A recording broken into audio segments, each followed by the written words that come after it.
up, and we're ready for the mixed doubles match. Jerry's partner is Yvonne Jogalong. And Tom's partner is Big Bertha. Jerry and Yvonne have the service, and Jerry will serve to Tom. Tom returns the serve, and Yvonne misses. But Jerry lobs it back over Big Bertha's head.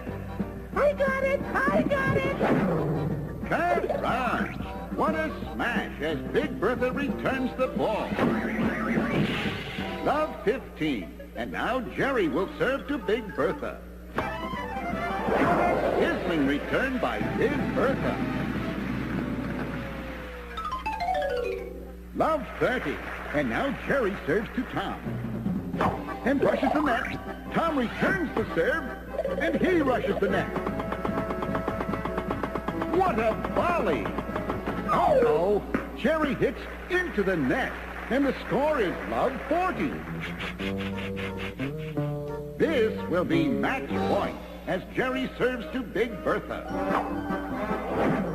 Big Bertha smashes Jerry's serve. Yvonne gets a racket in front of the smash and drops it back over the net. Tom's trying to get under Yvonne's return. Great shot! Tom lobs it over Yvonne's head. Big Bertha's running back, gets set, and delivers a devastating smash. Match point. Tom and Big Bertha win the mixed doubles. Tom and Big Bertha are running to shake hands with the losers.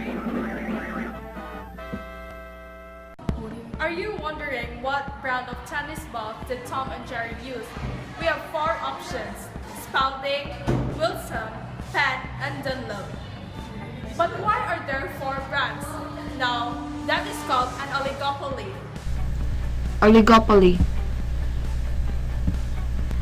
Oligopoly is a market structure in which a few sellers offer similar or identical products. As a result, the actions of any one seller in a market can have a large impact on the profit of all sellers.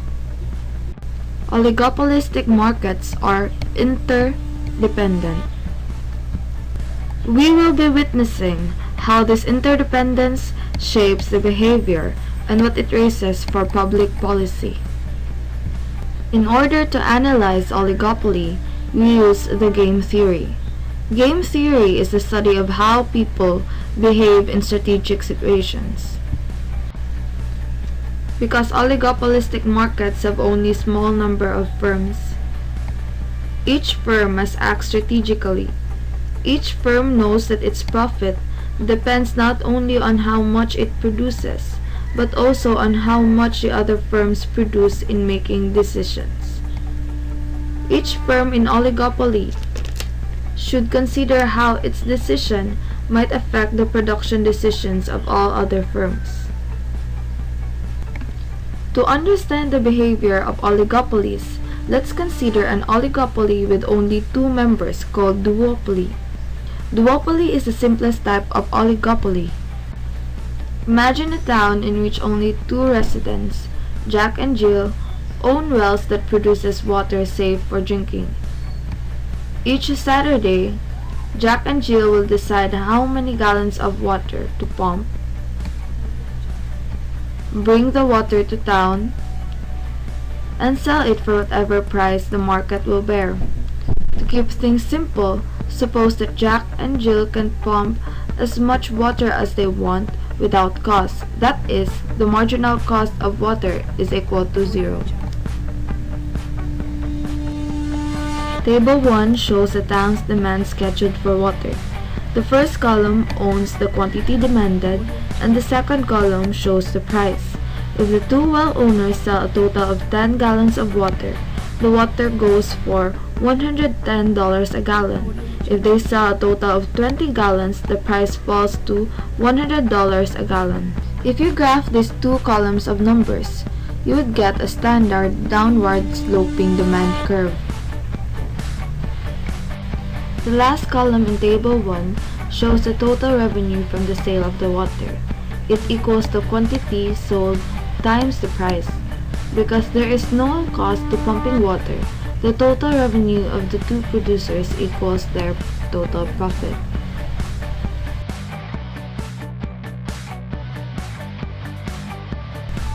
Before considering the price and quantity of water that would result from duopoly of Jack and Jill, let's discuss briefly what the outcome would be if the water market were either perfectly competitive or monopolistic. If the market for water were perfectly competitive, the production decisions of each firm would drive price equal to marginal cost. Because we have assumed that marginal cost of pumping additional water is zero, the equilibrium price of water under perfect competition would be zero as well.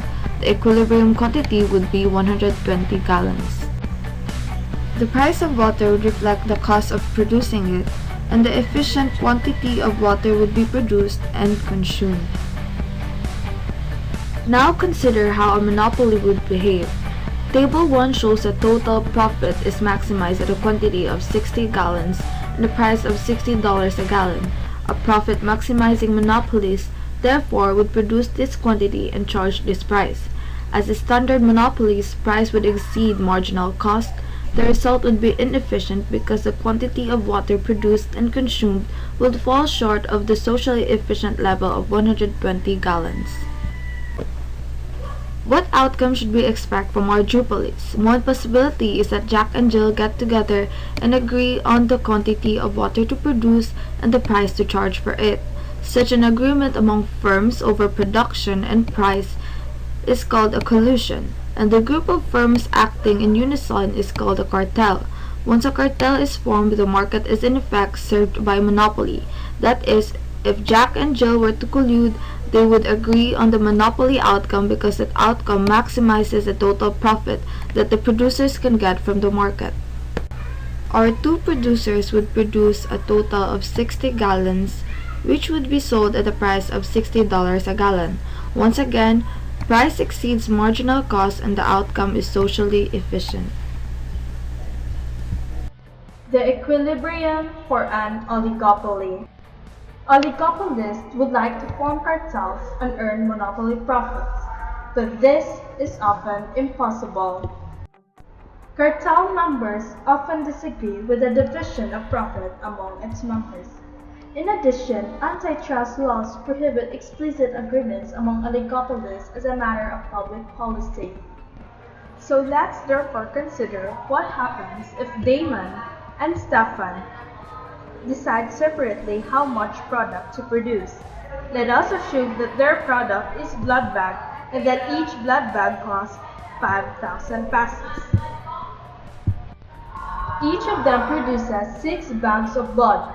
6 multiplied by 5,000 is equals to 30,000 pesos. Damon tends to increase his market share by increasing his production. For example, he produces additional 2 bags of blood, but this decreases the price into 4,000 pesos. 8 multiplied by 4,000 pesos is equals to 32,000 pesos, which is an increase in profit. In short, an increase in production would decrease the price. However, this would increase his profit. Because of this increased profit, both of them now want to increase their production. If both of them pursue their self-interest, they produce more, in which in turn decreases the price, which is now 3,000 pesos. This later affects the profit. 8 blood bags multiplied by 3,000 is equals to 24,000 pesos. It leaves Damon an option to keep his production as it is and as the same as Stefan's. This is called Nash equilibrium, named after economic theorist John Nash. This is a situation in which economic actors interacting with one another each choose their best strategy given the strategies the other have chosen. In other words, in reaching a decision, one must take into consideration the other has taken. This example illustrates the tension between cooperation and self-interest. Oligopolists would be better off cooperating and reaching the monopoly outcome. Yet if they pursue their own self-interest, they don't end up reaching the monopoly outcome on maximizing their joint profit. Wanting to capture a larger share in the market, each oligopolist is tempted to raise production, but then the price falls. A decrease in prices affects their profits. Therefore, they stop short of following the competitive firm's rule of producing up to the point where price equals marginal cost. How the size of an oligopoly affects the market outcomes. When firms, in this example oil companies, decide to form a cartel, they tend to maximize total profit by producing the monopoly quantity and charging the monopoly price. Members of the cartel also have to reach an agreement on production levels for each member and find some way to enforce it. As the cartel grows larger, this outcome becomes less likely. If the oligopolists don't form a cartel, they must each decide on their own how much product to produce. At any time, each firm has the option to raise production. To see how the increase in the number of sellers affect the outcome, consider the decision facing each seller. In making this decision, a firm weighs two effects, the output effect and the price effect. The output effect. Price is above the marginal cost. Selling one unit at the going price will raise profit. The price effect. Raising production will increase the total amount sold, which will lower the price and lower the profit. If the output effect is larger than the price effect, the firm will increase production. If the price effect is larger than the output effect, the owner will not raise production but instead decreases production. Each oligopolist continues to increase production until these two marginal effects exactly balance, taking the other firm's production as given. The larger the number of sellers, the less each seller is concerned about its own impact on the market price. That is, as the oligopoly grows in size, the magnitude of the price effect fails. When the oligopoly grows very large, the price effect disappears altogether. That is, the production decision of a firm no longer affects the market price. It has now become clear that a large oligopoly is essentially a group of competitive firms which only consider the output effect when deciding how much to produce. Because a competitive firm is a price taker, the price effect is absent. The economics of cooperation. As we have seen, markets with few sellers and with the same sold products, in our case, oligopolies, are best to cooperate with each other to attain monopoly of goods and services they render and increase in revenue. However, such cooperation is at times difficult to establish and maintain. This now leads us to the game theory that tends to explain as to why cooperation is difficult, the prisoner's dilemma. The prisoner's dilemma tells us the story about two criminals who have been captured by the police. With enough evidence to support the conviction, person A and person B are to spend a year in jail.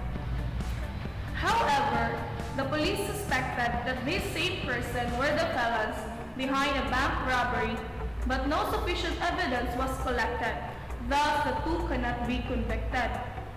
To solve the bank robbery case, the policeman questioned person A and person B in separate rooms and offered each of them the following deal.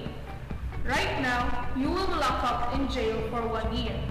If you confess to the bank robbery and implicate person B, we'll give you the immunity and you can go free. Person B will get 20 years in jail. But if you both confess to the crime, we won't need your testimony, and to avoid the cost of a trial, you will each get an immediate sentence of 5 years. Person B will also be given the same offer and deal with the cop or the police.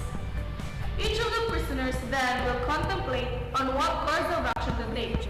Person's reaction will be as follows. I don't know what person B is going to do.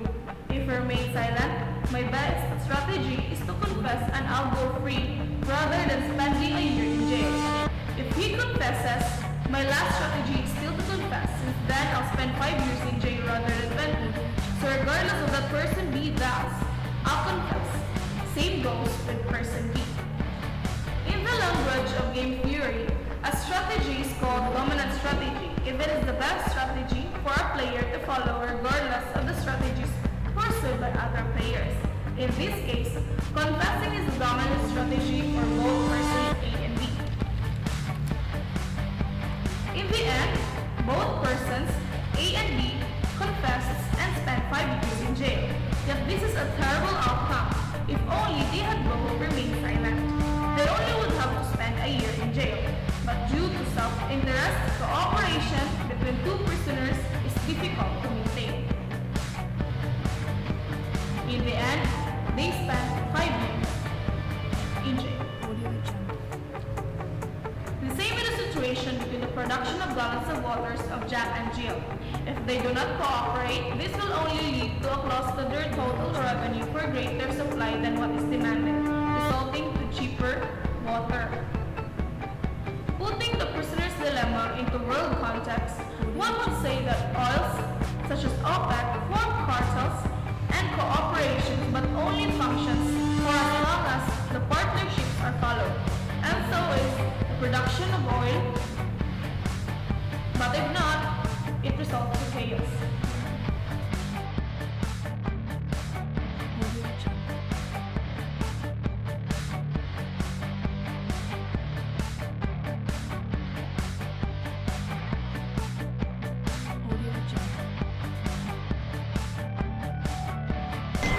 The prisoner's dilemma and the welfare of society. The prisoner's dilemma describes many of life's situations, like facing life-changing decisions, you do not know what to do or where to go. Facing life competitions, those people who are already at the top and you also need to be successful in life. And the lack of cooperation, which shows that cooperation can be difficult to maintain and is a problem for those involved in these situations. Let's consider these examples. Figure 3 represents the arms race game. If both the United States and the USSR decided to arm, both of them are at risk. If the USSR decided to arm but the United States decided not to arm, USSR is safe and powerful while US is at risk and weak. If the USSR decided to disarm but the United States decided to arm, USSR is at risk and weak while US is safe and powerful. If both the United States and the USSR decided to disarm, both of them are safe. For short, the safety and power of each country depend on both its decision whether to arm and the decision made by the other country. Figure 4 represents the common resources game. If both Texaco and Exxon decided to drill 2 wells, both of them get $4 million profit. If Texaco decided to drill 2 wells but Exxon decided to drill just 1 well, Texaco gets $6 million profit while Exxon gets only $3 million profit. If Texaco decided to drill 1 well but Exxon decided to drill 2 wells, Texaco only gets $3 million profit while Exxon gets $6 million profit. If both Texaco and Exxon decided to drill only 1 well, both of them gets $5 million profit. To summarize, the profit that each earns depends on both the number of wells it drills and the number of wells drilled by the other firm. In the case of oligopolists trying to maintain monopoly profits, lack of cooperation is desirable from the standpoint of society as a whole. Why? It is because the monopoly outcome is good for the oligopolists, but it is bad for the consumers of the product. Why people sometimes cooperate? The prisoner's dilemma shows that cooperation is difficult. Cartels sometimes manage to maintain collusive arrangements despite the incentive for individual members to defect. Consider this example. Figure 2 shows the Jack and Jill's oligopoly game. If both Jack and Jill decided to produce 40 gallons of water, both of them would get $1,600 profit. If Jill decided to produce 40 gallons but Jack decided to produce only 30 gallons, Jill gets a profit of $2,000 while Jack gets only a $1,500 profit. If Jill decided to produce only 30 gallons but Jack decided to produce 40 gallons, Jill gets a profit of $1,500 while Jack gets a commanding profit of $2,000. If both Jack and Jill decided to produce only 30 gallons, both of them will get a $1,800 profit. So, the profit that each earns from selling water depends on both the quantity he or she chooses to sell and the quantity the other chooses to sell. Public policies toward oligopolies.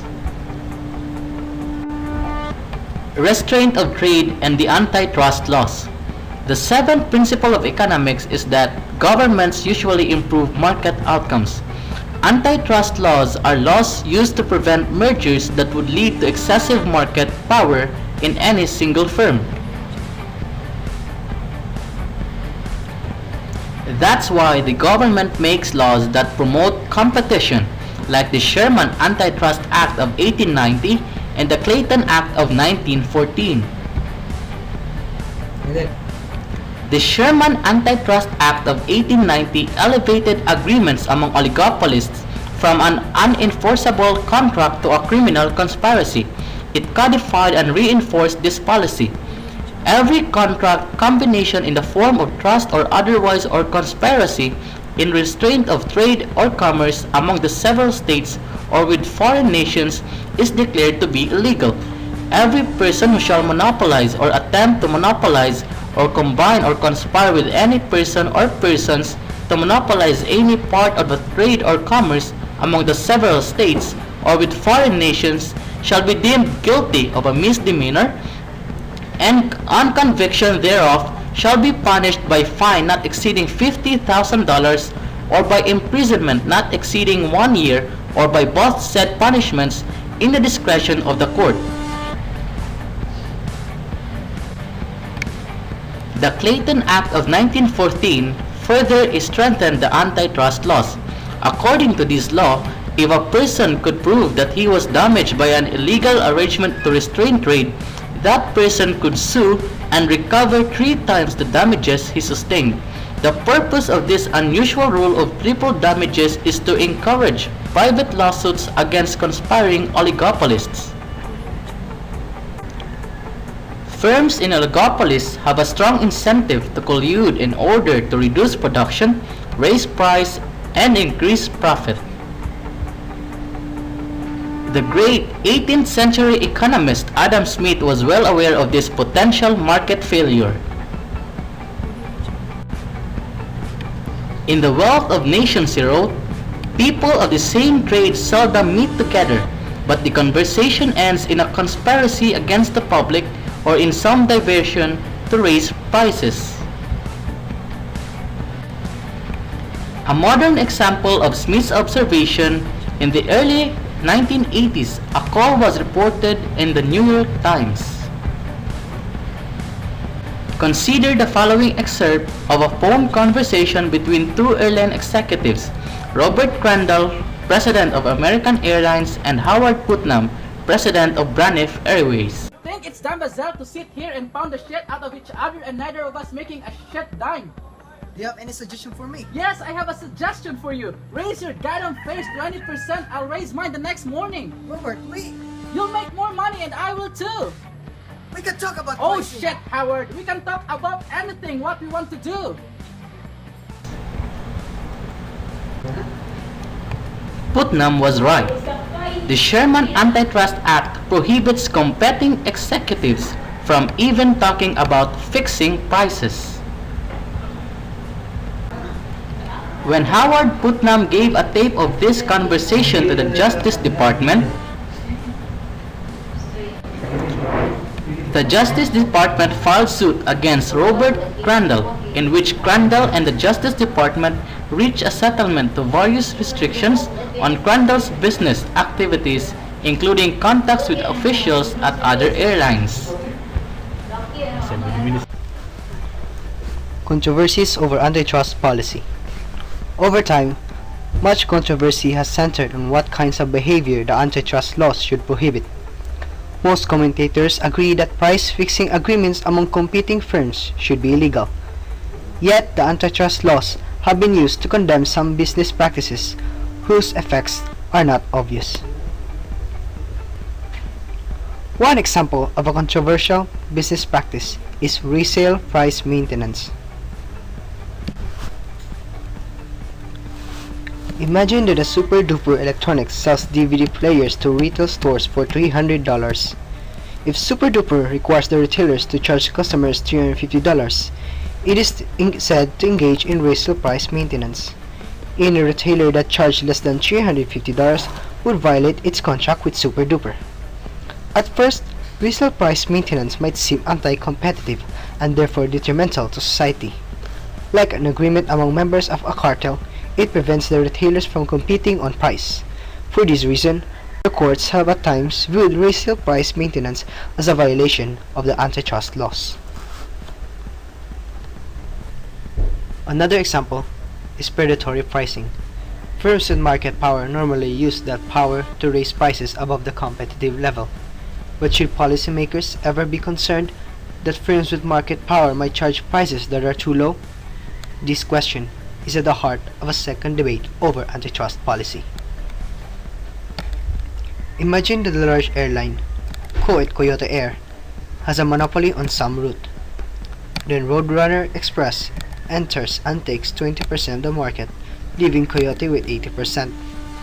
In response to this competition, Coyote starts slashing its fares, for example, 70% discount. Some antitrust analysts argue that Coyote's move could be anti-competitive.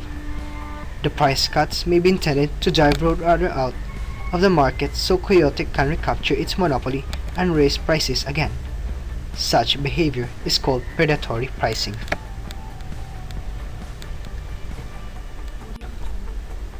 Although predatory pricing is a common claim in antitrust suits, some economists are skeptical of this argument and believe that predatory pricing is rarely and perhaps never a profitable business strategy. For example, if Coyote starts selling cheap tickets at a loss, it had better be ready to fly more planes, because low fares will attract more customers. As a result, Coyote ends up bearing more than 80% of the losses, putting Roadrunner in a good position to survive the price war. As in old Roadrunner Coyote cartoons, the predator suffers more than the prey.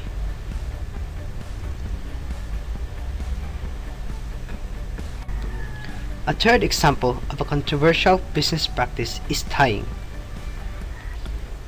Suppose that Paramount Pictures produces two new films, Iron Man and Hamlet.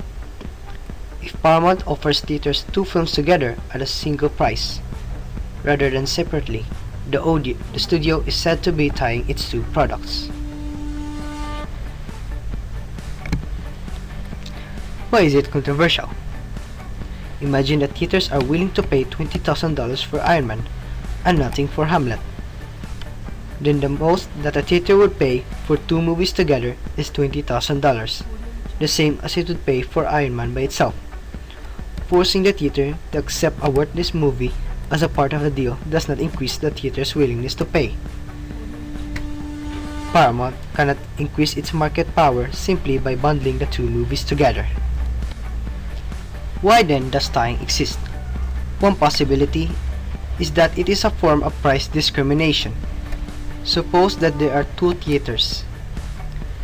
City Theater is willing to pay $15,000 for Iron Man and $5,000 for Hamlet. County Theater is just the opposite. It is willing to pay $5,000 for Iron Man, while $15,000 for Hamlet. If Paramount Pictures charges separate prices for the two films, its best strategy is to charge $15,000 for each film, and each theater chooses to show only one film. Yet, If Paramount offers the two movies as a bundle, it can charge each theater $20,000 for the movies. Thus, if different theaters value the films differently, tying may allow the studio to increase profit by charging a combined price closer to the buyer's total willingness to pay.